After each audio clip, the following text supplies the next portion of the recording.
Hello అండి, అందరికీ నమస్తే. వెల్కమ్ టు వారణాసి వంటిల్లు. ఇవాళ ఒక మంచి రెసిపీ తోటి మీ ముందుకు వచ్చేసానండి. సూపర్ రెసిపీ, అద్భుతంగా ఉంటుంది. దానికోసం అని చెప్పి పదండి బయలుదేరదాము. ఇదిగోండి, చింత చెట్టు దగ్గరికి వచ్చాను నేను. ప్రత్యేకించి చింత చెట్టు దగ్గరికి వచ్చి చింత చిగురు కోసి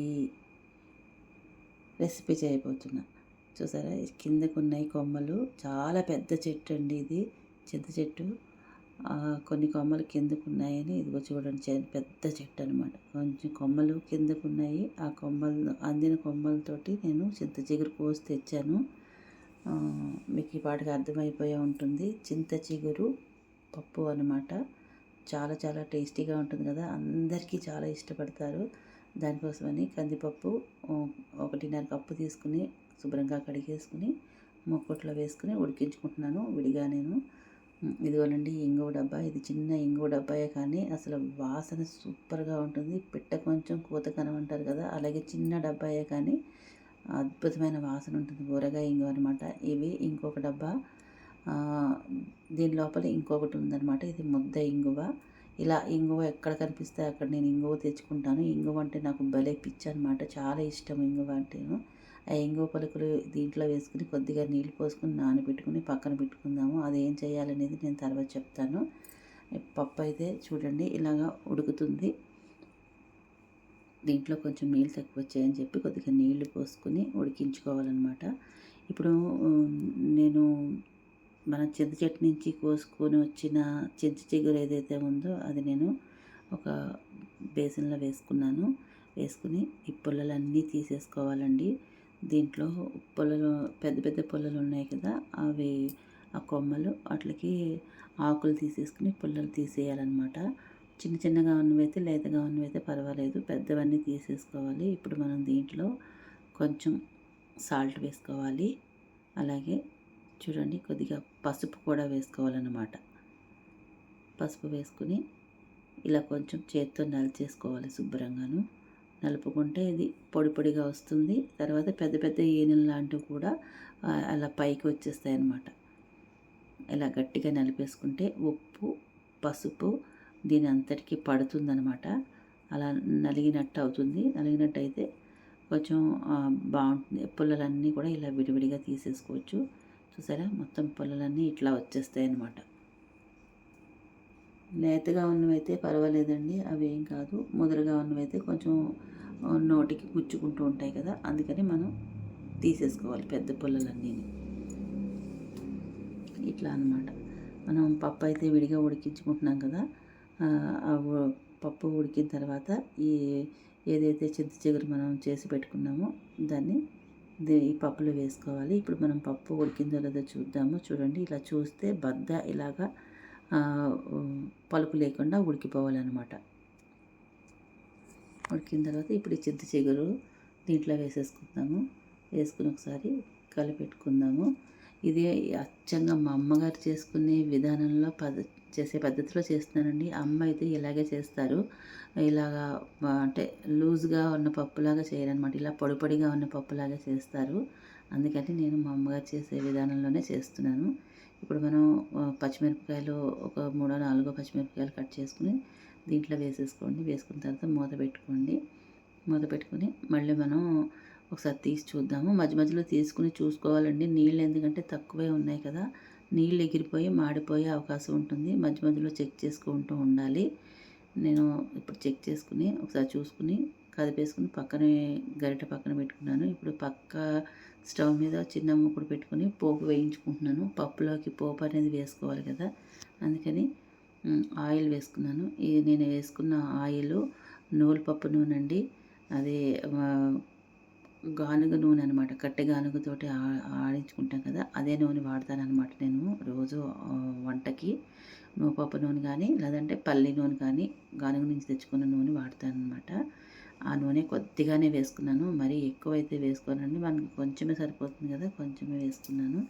అవి వేసుకున్న దాంట్లో ఫస్ట్ కొంచెం ఆవాలు వేసుకోవాలి. ఆవాలు వేసుకుని ఆవాలు చిట్టుపట్లాడిన తర్వాత కొంచెం మినపప్పు వేసుకోండి. మినపప్పు కొద్దిగా వేగిన తర్వాత జీలకర్ర వేసుకోవాలి. జీలకర్ర కూడా కొంచెం వేగుతుంటే ఇప్పుడు మనం ఎండుమిరపకాయలు తుంపేసుకుని వేసుకోవాలన్నమాట.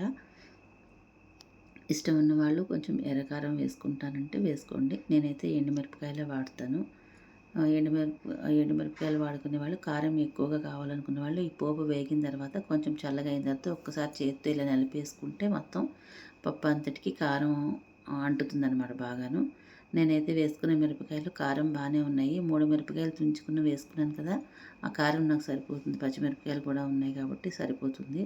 ఇప్పుడు కొద్దిగా ఈ పప్పులో కొద్దిగా పసుపు వేసుకున్నాను. అలాగే ఉప్పు అనేది కొంచెమే వేసుకొని మనం చింతచిగురులో నలుచుకున్నాం కదా, ఇప్పుడు పప్పుకు సరిపడా కూడా ఉప్పు వేసేసుకుందాము. కొంచెం ఉప్పు వేసుకుని మూత పెట్టేసుకున్నాను.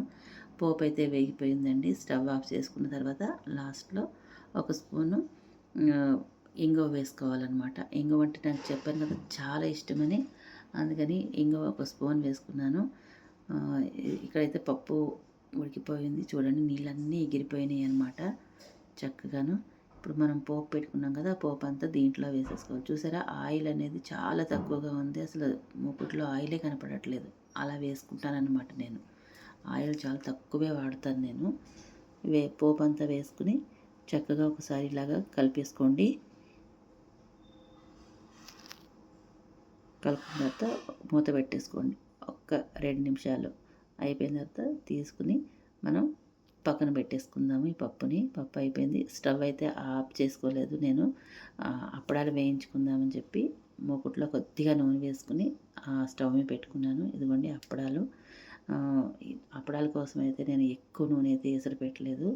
తక్కువ ఎసరు పెట్టాను కాబట్టి అప్పడాన్ని 4 ముక్కల కింద చేసుకుని కొద్దిగా ఇదిగోండి చల్ల మిరపకాయలు కూడా తీసుకున్నాను. అదే ఊర మిరపకాయలు అంటాం కదా, అవి తీసుకుని పక్కన పెట్టుకున్నాను. నాకు ఎన్ని కావాలో అన్నీ తీసుకుని పక్కన పెట్టుకుని వేయించుకుంటున్నాను. ఫస్ట్ ఆయిల్ హీట్ అవ్వలేదనమాట. ముందు వేసిన అప్పడం ముక్క తీసి పక్కన పెట్టేశాను. ఆయిలీగా ఉంటుంది కదా, అది సరిగా వేగదు, ఆయిల్ ఎక్కువ పట్టేస్తుంది. అందుకని తీసి పక్కన పెట్టేశాను. ఇప్పుడు వేడెక్కింది. తర్వాత అన్నీ ఒకదాని తర్వాత ఒకటి వేసుకుని వేయించేసుకుంటున్నాను. ఇలా వేసుకొని వేయించిన ఆయిల్ని నేనైతే ఇంక మళ్ళీ దేంట్లోనూ యూజ్ చేయనండి. అందుకే కొద్దిగా ఎసరు పెట్టుకున్నాను అనమాట. ఎక్కువ ఎసరు పెట్టుకుంటే అవంతా వేస్ట్ చేయలేం కదా. ఇది మాత్రం నేను మామూలు ఆయిలే వాడుతానండి. రిఫైండ్ అదే మామూలు రెగ్యులర్గా మనకు దొరుకుతూ ఉంటాయి కదా, రిఫైండ్ ఆయిల్స్ దొరుకుతాయి కదా, దాంతోటే వాడుతున్నాను నేను. ఇవి ఏదైతే నేను గానుగ నూనె తెచ్చుకున్నానో వాటితో అయితే వేయించనండి. ఇలాంటి ఎసర్లు అవన్నీ దాంతో చేయను. కూరలు, పప్పులు ఇవే చేస్తానన్నమాట. అంత రేటు పెట్టుకుని మనం పారపోసుకోలేం కదా. ఏదైతే అప్పడాలు మిరపకాయలు వేయించుకున్నానో ఆ ఆయిల్ నేనైతే ఇంక దేంట్లోనూ యూజ్ చేయను. ఒక్కసారికి ఇలా వేయించేసుకుని ఆ మిగిలిన కొద్దిగా నూనె మిగిలితే ఆ నూనె ఇంకా పారబోసేస్తానన్నమాట. అది ఇంక నేను దేంట్లోనూ వాడను. అందుకోసమే కొద్దిగా ఆయిల్ ఎసరు పెట్టుకున్నాను. చూసారా, చక్కగా మంచిగా వేగిపోయి అప్పడాలు అయితే భలే టేస్టీగా ఉంటాయండి. చాలా రుచిగా ఉంటాయి. ఈ అప్పడాలు అయితే నేను రాజమండ్రి నుంచి తెచ్చుకుంటానన్నమాట. ఎప్పుడు ప్రతిసారి వెళ్ళినప్పుడల్లా రాజమండ్రి నుంచి అప్పడాలు తెచ్చుకుంటాను నేను. అవే అప్పడాలు ఇవి. ఇది చూపిస్తున్నాను కదా మీకు నేను. ఇంగువలో నీళ్లు పోసుకుని నానబెట్టుకున్నాం కదా, అదనమాట. దీన్ని అలా నానబెట్టుకున్న దాన్ని ఇంగువ పాలు అంటాం. కలర్ మారింది చూసారా, తెల్లగా అయింది, అందుకని ఇంగువ పాలు అంటాం. ఇదిగోండి మన చింతచిగురు పప్పుని ఒక బౌల్లోకి తీసేసుకున్నాను నేను. వాసన అయితే అద్దరిపోతుంది. ఇంగువ వాసన గుమగుమలాడిపోతుంది అనమాట. ఇప్పుడు ఈ అప్పడాలు వేసుకుని మనం భోజనం చేద్దామండి. ఈ ప్లేట్లో కొద్దిగా ఆవకాయ వేసుకున్నాను.